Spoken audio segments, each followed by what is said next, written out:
এবার সেটার সাথে সন্তান বলে একটা কলাম করা হয়েছে, যেটা নিয়ে সব জায়গায় একটা প্রশ্নের উদ্রেক হয়েছে যে এটা মানেটা কি।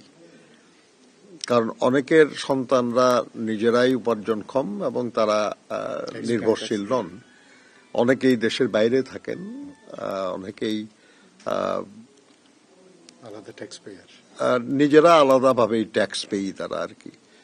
তো এই বিষয়টা নিয়ে একটা জটিলতা হয়ে গেছে, যার জন্য আমরা নির্বাচন কমিশনকে একটা চিঠি দিয়েছি এবং দিয়ে তাদের সঙ্গে আজকে আমরা কথা বললাম যে এই বিষয়টা যদি খুব দ্রুত স্পষ্ট করা না হয়, যদি এটা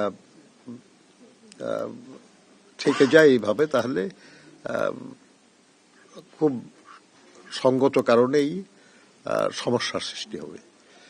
তো প্রধান নির্বাচন কমিশনার মহোদয় এবং তার সঙ্গে যারা ছিলেন, মানে নির্বাচন কমিশনার ছিলেন এবং সিনিয়র সচিব মহোদয় ছিলেন, তারা সবাই একমত আর কি যে আসলে তারা এটা মিন করেন না। তারা মিন করেছেন নির্ভরশীল যারা, তাদের আর কি, যারা সব সন্তানকে মিন করেন নাই। তো আমরা বললাম তাহলে যে এই যে সন্তান লেখা আছে এর মানেটা কি, ব্যাপারটা কনফিউজিং। সেই জন্য তারা রাজি হয়েছেন যে তারা এটা